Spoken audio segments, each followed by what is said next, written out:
Hello dear student, आज आपको बताने जा रहे हैं हम क्लास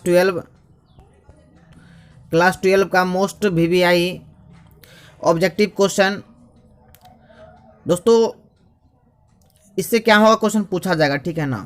इसलिए इसको अच्छे से आप देख लीजिए। ज़्यादा क्वेश्चन नहीं है, 30 क्वेश्चन है, ठीक है ना। 100% इससे क्वेश्चन आएगा, ठीक है ना। तो आप इसको देखिए, 100% इसमें से क्वेश्चन पूछा जाएगा। 30 क्वेश्चन में से कुछ क्वेश्चन पूछा जाएगा, ठीक है ना। इसलिए कहेंगे आपको लास्ट तक देखिएगा। सबसे पहले आपको क्या इसका यदि आंसर आता है तो आप प्लीज़ कमेंट बॉक्स में क्या कीजिए, आप इसका आंसर बताइए क्या होगा, ठीक है ना। और उसके बाद तो हम तो बताएंगे ही आपको कि इसका आंसर क्या होगा, ठीक है ना। चलिए ठीक है, तो शुरू कर। सबसे पहले क्या है, क्वेश्चन कहता है क्या कि स्थिर विद्युतीय क्षेत्र होता है क्या होता है। क्या संरक्षी होता है, असंरक्षी होता है, कहीं संरक्षी कहीं असंरक्षी होता है, या नन। तो क्या आपने टिक लगा लिया है? क्या इसका आंसर होगा बताइए, आप जल्दी से स्पीड में बताइए इसका आंसर क्या होगा। क्या आपने बता दिया है? क्या होगा, ए होगा, बी होगा, सी होगा, डी होगा, क्या होगा बताइए, ठीक है ना। तो चलिए अब हम बताते हैं आपको। इसका आंसर होगा ए होगा। क्या होगा इसका आंसर? ए होगा, ठीक है। संरक्षी होगा। स्थिर विद्युतीय क्षेत्र जो होता है वो संरक्षी होता है, ठीक है ना। अब चलिए नेक्स्ट। समरूप वेग से चलायमान आवेश उत्पन्न करता है क्या केवल विद्युतीय क्षेत्र, केवल चुंबकीय क्षेत्र, विद्युत चुंबकीय क्षेत्र, दोनों, इनमें से कोई नहीं। तो चलिए आप जल्दी फटाफट आंसर बताइए। ए होगा, बी होगा, सी होगा, डी होगा, क्या होगा इसमें से। आपको पेन पेपर पर लिखिए, ठीक है ना, और चेक करते जाइए आपका कितना सही हो रहा है, ठीक है ना। तो चलिए अब इसका आंसर बताते हैं। इसका आंसर हो जाएगा सी। क्या होगा? सी। विद्युत और चुंबकीय क्षेत्र दोनों होता है, ठीक है ना। चलिए आप क्वेश्चन नंबर 3 देखते हैं हम लोग, ठीक है ना। समांतर प्लेट संधारित्र के प्लेटों के बीच पराविद्युत डालने पर संधारित्र की धारिता क्या होती है? क्या बढ़ती है, घटती है, अपरिवर्तित रहती है, कुछ कहा नहीं जा सकता। क्या होगा इसका आंसर बताइए। समांतर प्लेट है जिसके बीच में बोलता है क्या, पराविद्युत डाल दिया जाता है, मतलब कोई ऐसा पदार्थ डाल दिया जाता है, इसके बीच में कोई पदार्थ डाल दिया जाता है, ठीक है ना। तो क्या होगा, बढ़ेगा, घटेगा, अपरिवर्तित रहेगा, कुछ भी कहा नहीं जा सकता है। तो क्या आपने आंसर बता दिया है? चलिए ठीक है, इसका देखिए बताते हैं आपको हम। इसका होगा ए होगा, बढ़ता है, ठीक है ना, बढ़ता है। चलिए 4 नंबर क्वेश्चन की ओर चलते हैं। कहता है क्या, 1 मिनट नीचे कर लेते थोड़ा सा, इसका देखिए। कहता है क्या, एक समतल दर्पण की वक्रता त्रिज्या क्या होती है? क्या अनंत होती है, शून्य होती है, +5 सेंटीमीटर या -5 सेंटीमीटर। तो दोस्तों आपको बताना है इसका आंसर क्या होगा, ठीक है ना। आप आंसर कमेंट बॉक्स में भी लिख सकते हैं। इसका आंसर क्या होगा, ए होगा, बी होगा, सी होगा, डी होगा, ठीक है ना। या आप पेन पेपर पर लिख लीजिए और आपको इससे क्या होगा, सुविधा होगा, आपको हम आंसर बताएंगे, ठीक है। आंसर बताएंगे इसका क्या होगा। समतल दर्पण की वक्रता त्रिज्या जो होती है वो अनंत होती है, ठीक है ना। आइए 5 नंबर क्वेश्चन देखते हैं। लेंस की क्षमता का एसआई मात्रक क्या होता है? क्या होता है? जूल होता है, डायोप्टर होता है, कैंडिला होता है, या वाट होता है, क्या होता है। लेंस की क्षमता का मात्रक जो होता है दोस्तों, एसआई मात्रक, वो डायोप्टर होता है। क्या होता है? वो डायोप्टर होता है, ठीक है ना। चलिए 6 नंबर क्वेश्चन देखते हैं। स्वस्थ मनुष्य के शरीर का विद्युत प्रतिरोध कितना होता है? 50,000 ओम होता है, या 10,000 ओम होता है, या 1,000 ओम होता है, या 10 ओम होता है, क्या होता है। चलिए देखिए, इसका आंसर मेरे ख्याल से लगता है ए होगा, 50,000 ओम होगा, ठीक है ना।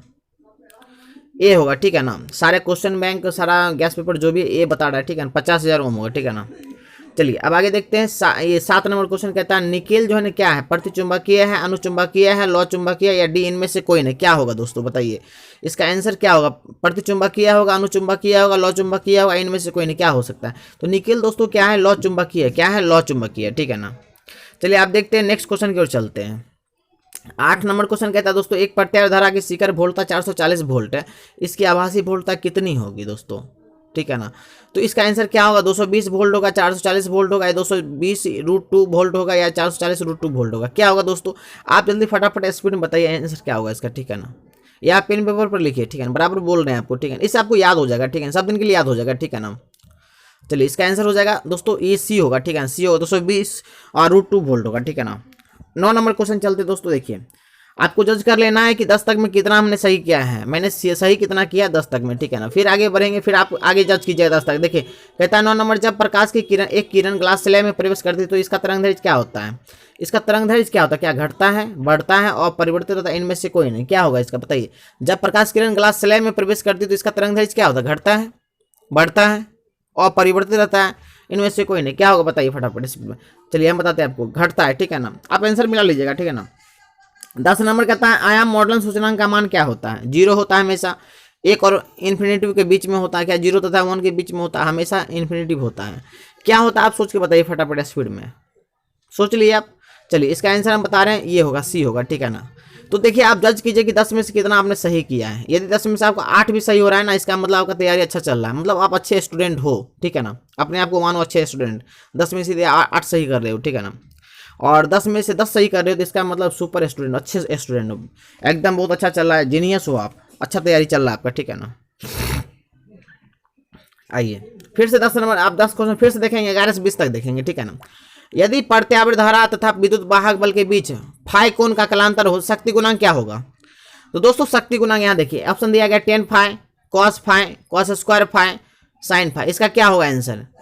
इसका आंसर हो जाएगा cos फाई हो जाएगा दोस्तों, क्या हो जाएगा? cos फाई हो जाएगा, ठीक है ना। कहता है 12 नंबर क्वेश्चन, एल आर परिपथ की प्रतिबाधा क्या होती है? आर स्क्वायर, ये क्या, ये है आंसर आपका आर, ये ऑप्शन है क्या? R square plus omega square L square, B क्या है? Root under R square plus omega square L square, C क्या है? Root under R plus omega L, D क्या है? R plus omega L. तो दोस्तों क्या इसका आंसर होगा ये आप बताइए जल्दी से फटाफट स्पीड में। चलिए आपको टाइम देते हैं, हम कुछ सेकंड देते हैं टाइम, ठीक है, कुछ सेकंड का, ठीक है ना। चलिए अब हम आंसर बताते हैं, बताएं। आंसर इसका होगा बी। आपने चेक कर लिया होगा, अपने दिमाग में फिट कर लिया होगा, आपका देखिए आंसर सही है गलत है, ठीक है ना। चलिए अब आगे कहता है 13 नंबर कहता है लेंज का नियम संबंध किससे रखता है? लेंज का नियम संबंध रखता है किससे? ऊर्जा से रखता है क्या? आवेश से रखता है? द्रव्यमान से रखता है? समय के संरक्षण के सिद्धांत से रखता है दोस्तों। तो आपको ये बताना ऊर्जा, लेंज का नियम किससे संबंध रखता है दोस्तों। इसका आंसर हो जाएगा मेरे ख्याल से ये होगा ऊर्जा से रखता है, ठीक है, ऊर्जा से होगा, ठीक है, ऊर्जा, ठीक है ना। ऊर्जा का होगा ये आपका, तो 13 का हो जाएगा ए हो जाएगा दोस्तों, ठीक है, 13 का ए हो जाएगा आपका आंसर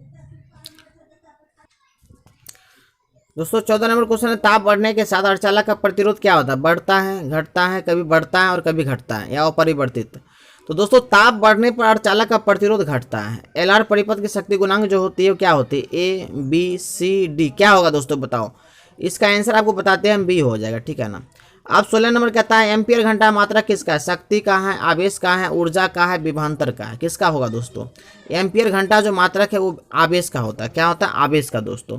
अब आता है 17 नंबर क्वेश्चन, ऑप्टिकल फाइबर किस सिद्धांत पर काम करता है? ऑप्टिकल फाइबर किस सिद्धांत पर काम करता है? प्रकीर्णन, अपवर्तन, वर्ण विक्षेपन, पूर्ण आंतरिक परावर्तन। ऑप्टिकल फाइबर जो दोस्तों काम करता है वो पूर्ण आंतरिक परावर्तन के सिद्धांत पर काम करता है।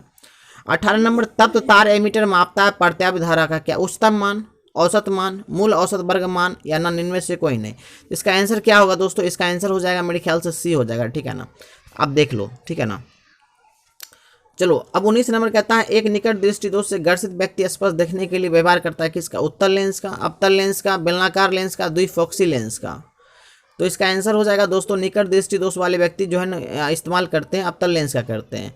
20 नंबर क्वेश्चन, एक पतले प्रिज्म जिसका अपवर्तनांक n है का न्यूनतम विचलन कोण कितना होगा दोस्तों? न्यूनतम विचलन कोण तो क्या होगा? ये होगा इसका, या ये होगा, या ये होगा, या ये होगा, क्या होगा इसका? तो आप आंसर सोच लिए होंगे। चलिए इसका आंसर बताते हैं। इसका आंसर हो जाएगा बी, n-1 इंटू ए। एन की जगह पर आपको कभी कभी म्यू भी मिल सकता है, ठीक है, μ-1 इंटू ए, ठीक है, इस तरह से भी मिल सकता है आपको। तो आपने यहाँ पर चेक कर लिया होगा क्या कि फिर 11 से लेके 20 तक में आपका कितना सही हुआ है। यदि आपका इसमें से क्या कहते हैं वो 8 भी सही हो जाता है, 8 सही हो जाता है, तो इसका मतलब आप एक अच्छे स्टूडेंट हो। यदि फुल में फुल सही हो जाता है, 10 में 10 सही हो जाता है, इसका मतलब है कि आप जीनियस हो, ठीक है ना दोस्तों। 21 नंबर क्वेश्चन क्या है, एक अर्धचालक को T1 केल्विन से T2 केल्विन तक ताप पर ठंडा किया जाता है, तो इसका प्रतिरोध क्या होगा? बढ़ेगा, घटेगा, नियत रहेगा, पहले घटेगा फिर बढ़ेगा। तो क्या होगा इसका आंसर? आपने सोच लिया होगा क्या होगा, घटेगा, बढ़ेगा, क्या होगा इसका आंसर? आप बताइए, ठीक है ना। तो ये बताते हैं आपको हम। चलिए अब आपने सोच लिया होगा, इसका होगा आंसर हो जाएगा ए होगा, ठीक है ना, बढ़ेगा, ठीक है ना। अब नेक्स्ट कहता है क्या फैक्स का अर्थ क्या होता है? क्या फुल एक्सेस ट्रांसमिशन होता है? क्या बी फैक्सीमाइल टेलीग्राफी होता है? क्या फैक्चुअल ऑटो एक्सेस होता है? क्या फीड ऑटो एक्सचेंज होता है? तो दोस्तों फैक्स का जो अर्थ होता है वो फैक्सीमाइल टेलीग्राफी होता है। क्या होता है? फैक्सीमाइल टेलीग्राफी होता है, ठीक है ना दोस्तों। क्वेश्चन नंबर 23 देखेंगे, जब वस्तु को आवेशित किया जाता है तो उसका द्रव्यमान क्या होता है? बढ़ता है, घटता है, अचर रहता है, बढ़ या घट सकता है। दोस्तों अब कहता है यहाँ पर जब वस्तु को आवेशित किया जाता है, ये नहीं कह रहा ऋण आवेशित है या धन आवेशित है, ठीक है, आवेशित किया जाता है। तो आवेशित में धन भी हो सकता है, ऋण भी हो सकता है, मतलब इसका दोनों होगा, घट भी सकता है, बढ़ भी सकता है, घट या बढ़ सकता है, ठीक है ना। चुंबकीय क्षेत्र बी तथा विद्युत क्षेत्र ई के अनुपात B/E का मात्रक क्या होगा दोस्तों? इसका मात्रक होगा मीटर पर सेकेंड होगा, ठीक है ना, ये ए होगा इसका। अब कहता है डायोड का उपयोग करते हैं किस लिए, यहाँ पर क्वेश्चन है 25 नंबर। डायोड का उपयोग करते हैं एक प्रवर्धक के रूप में, दोलक की तरह, मॉड्यूलेटर की तरह, रेक्टिफायर की तरह। तो इसका आंसर दोस्तों आपको बताना है कि इसका आंसर क्या होगा 25 नंबर का, कि किसके रूप में करते हैं। तो दोस्तों इसका आंसर हो जाएगा, हम आप बता रहे हैं, आप तो सोच लिए होंगे या आपने लिख लिया होगा पेपर पर कितना आप कौन इसका राइट आंसर होगा, ठीक है ना। तो वो रेक्टिफायर के रूप में करते हैं। रेक्टिफायर का हिंदी जो होता है वो दिष्टकारी होता है, दिष्टकारी। रेक्टिफायर कहते किसे, जो वैसा डिवाइस जो एसी को डीसी में बदलता है। किसे बदलता है, एसी को डीसी में। और डायोड ही क्या करता है, एसी को डीसी में बदलता है, ठीक है। डायोड का उपयोग किया जाता है किस लिए, एसी को डीसी में बदलने, करंट जो अल्टरनेटिंग करंट को डायरेक्ट करंट बदलने के लिए किया जाता है, ठीक है ना। प्रतिघात का मात्रक क्या होता है, ओम होता है, फेराइड होता है, एम्पियर होता है, या महो होता है, क्या होता है। आपने सोच लिया होगा प्रतिघात का मात्रक क्या होता है। जो प्रतिरोध का मात्रक होता है ना वही प्रतिघात का मात्रक होता है। क्या आपको पता चला आप क्या बोल रहे हैं, हाँ ये ओम होता है, ठीक है। क्या होगा, ओम होगा। 27 नंबर क्वेश्चन कहता है ध्रुव प्रबलता का ऐसा ही मात्रक क्या होगा, न्यूटन, न्यूटन पर एम्पियर मीटर, या टेस्ला, क्या होगा इसका आंसर। ध्रुव प्रबलता का क्या आपने सोच लिया क्या होगा इसका आंसर, चलिए अब हम बताते हैं। 27 नंबर का ये हो जाएगा दोस्तों, क्या हो जाएगा, एम्पियर इंटू मीटर हो जाएगा, ठीक है ना। 28 नंबर कहता है क्या प्रकाश के अनुप्रस्थ तरंग की प्रकृति का पुष्टि करता है।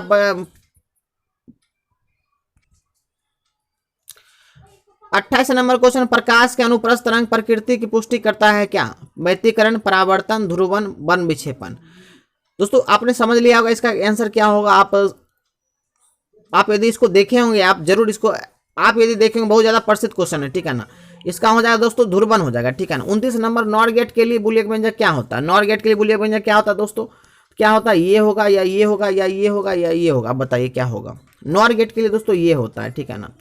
यदि और कहता तो और में ये होता, नॉर में ये होगा, ठीक है ना। बस नोट ऊपर लग गया ऊपर, ठीक है ना।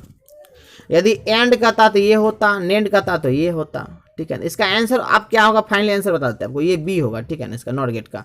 विद्युत परिपथ की शक्ति होती है कितना, विद्युत परिपथ की शक्ति जो होती है क्या होती है, ये होगा या ये होगा या ये होगा या ये होगा, क्या होगा दोस्तों। अब हम बताते हैं इसका आंसर 30 का। इसका आंसर हो जाएगा ये सी हो जाएगा। दोस्तों आपको हमने 30 क्वेश्चन का क्या किया, टेस्ट लिया। तो आपको कितना आपने सही बनाया, आपको ये बताना है क्या 30 में से क्या आपका कितना। यदि आपका 24 क्वेश्चन करेक्ट आपने किया तो इसका मतलब आपका तैयारी ठीक ठाक चल रहा है, ठीक है ना। यदि 30 में से आपने यदि 28 29 सही कर लिया है तो इसका मतलब आप बहुत ही अच्छे से तैयारी कर रहे हैं। आपका एग्ज़ाम अच्छा जाएगा, ठीक है ना। आप 90% 85-90% मार्क्स ला सकते हैं, ठीक है ना, बोर्ड में। तो दोस्तों फिर हम देखते हैं नेक्स्ट क्लास में क्या होता है, ठीक है ना।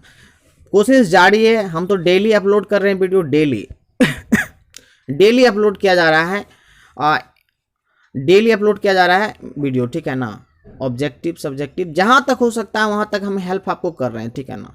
कभी ऑब्जेक्टिव जाता है केमिस्ट्री का, कभी जा रहा है क्या कहते हैं फिजिक्स का, कभी मैथ का भी जाता है, ठीक है ना।